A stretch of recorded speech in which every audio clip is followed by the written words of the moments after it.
Excellent, thank you. So today I want to share with you one of the key benefits of getting my help to write your book, and that is to implement 3 things that have the time it takes to write a book. And today those 3 things are presented to you to make it easy for you to refer me to the person that you might hear say, yes, I'd like to write a book, but I just don't have the time. Let's have the time. And instead of giving you images ready-made in front of your eye, I want you to imagine to what I'm telling you now in your own imagination, the pictures that come up for you. So imagine you have this wonderful property and you've got a very large, beautiful lawn at the back of the property. Just open your mind and see walking out of the back of that property onto the beautiful lawns that are surrounding out there. You take your lawnmower with you because you want to get mowing, and you can see this lawn right up to the edge of the horizon. It's grass all around you. There's nothing fenced off. It's just all green everywhere. Now, you don't know where your own property exactly finishes, so you just start mowing and you keep mowing, and you're getting really excited because it feels great to be outdoors. The birds are chirping, you're breathing in fresh air, it feels good. You have no idea how long it all takes, this mowing. And so finally, eventually, you reach the edge of all the grass. You've done all this mowing. You're coming to the edge there where the bush or the forest starts. And you look back and you think, wow, fantastic. Look at all this work I've done. But you're somewhat worn out. And you start worrying. You don't know how long it all took. And you wonder, in the far back where you started, that grass probably has started growing again. Well, do you have to go back and start mowing it again? But then the rest of it will have to be mowed again as well. And you don't know how that all kind of fits together in the best possible way, the way you wanted it, the way you intended it. So, I've got something popped up here on my screen.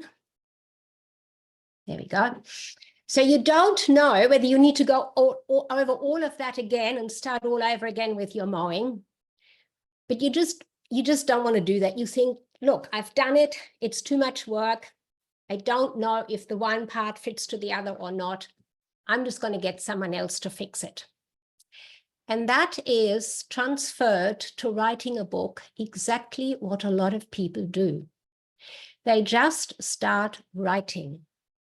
They don't think to survey first, in the case of your patch, your beautiful lawn out the back, to survey as to where your property finishes, to put some fence posts in, to fence it in so that you know exactly how much you really need to mow. Most people follow the general direction. Loads of book mentors, publishers, book courses tell you, just write a few pages a day. Just keep writing, just write. And finally, when you realize, oh, I've got 100,000 words, and you wonder, is this really enough? Is it too much? Do I need to go to the beginning of my writing to see if the beginning fits into the middle, fits into the end? How do I know? I'm going to get all confused about it. I've just had enough. I need to find somebody to do all the editing for me, cut out what doesn't need to go in there. And so it takes a long time to write a book to get it finished. So this idea of everything takes a long time to write, that is where it comes from. So yes, you can get an excellent editor and cut it all down for you. But the whole process has already taken such a long time. You might have lost motivation, and lots of authors do. And so they have a book manuscript, half finished, sitting in the drawer for years, never getting it out there, published. And things change, and then they have to start all over again anyway. So here's a better way.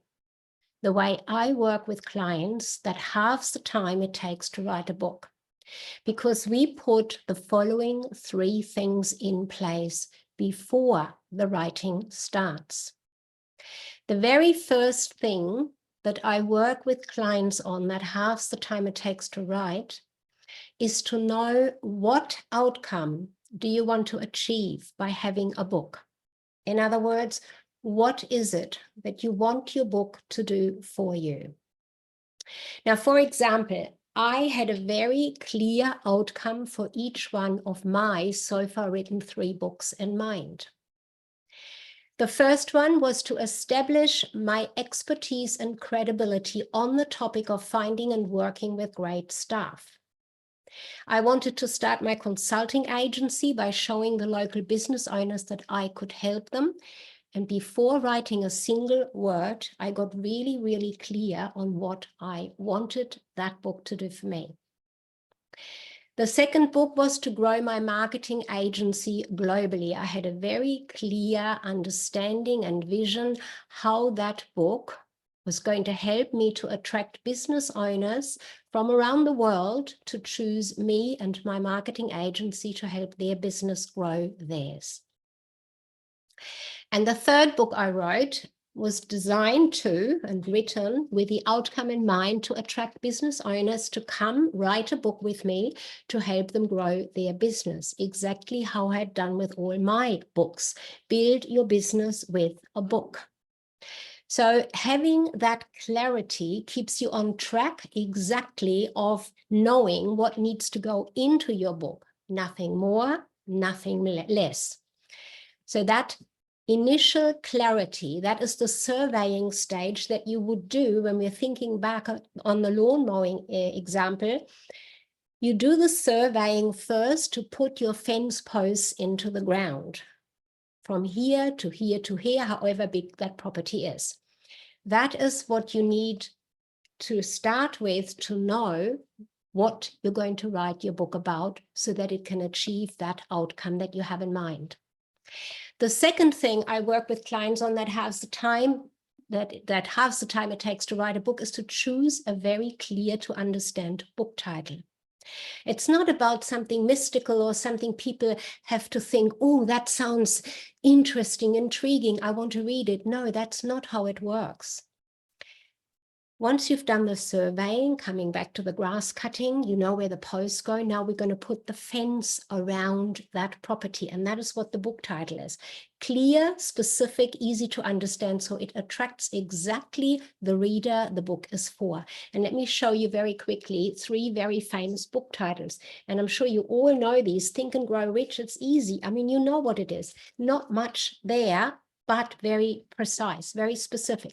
7 Habits of Highly Effective People. Easy to understand what that book is about. And of course, how to win friends and influence people. Now, did you know this particular one, for example, it took Dale Carnegie 10 years to find this successful title, to have the success with his book that he was after.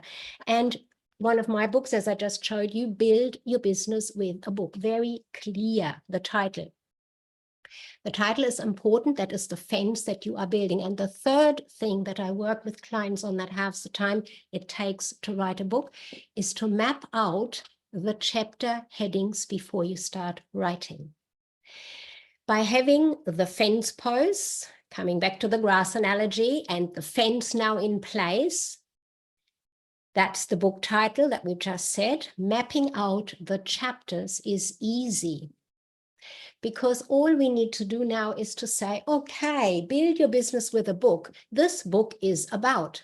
And I can say that as many times as I like and write down what the book is about.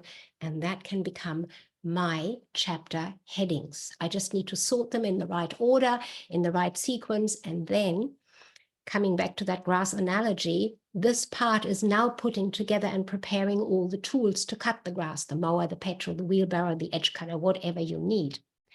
The book chapters do the heavy lifting for you. The book is about. And now all you need to write with those chapter headings in place is those key points, no more, no less.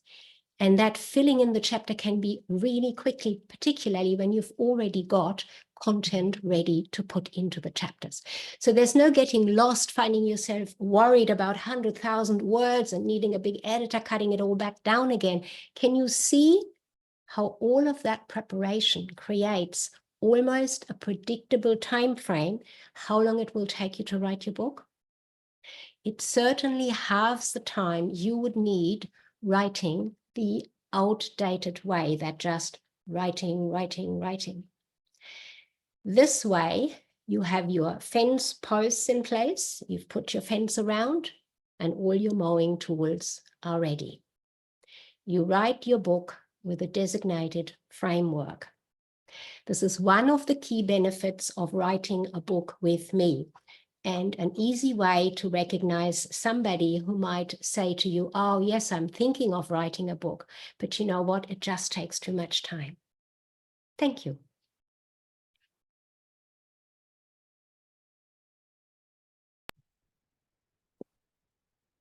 Thank you.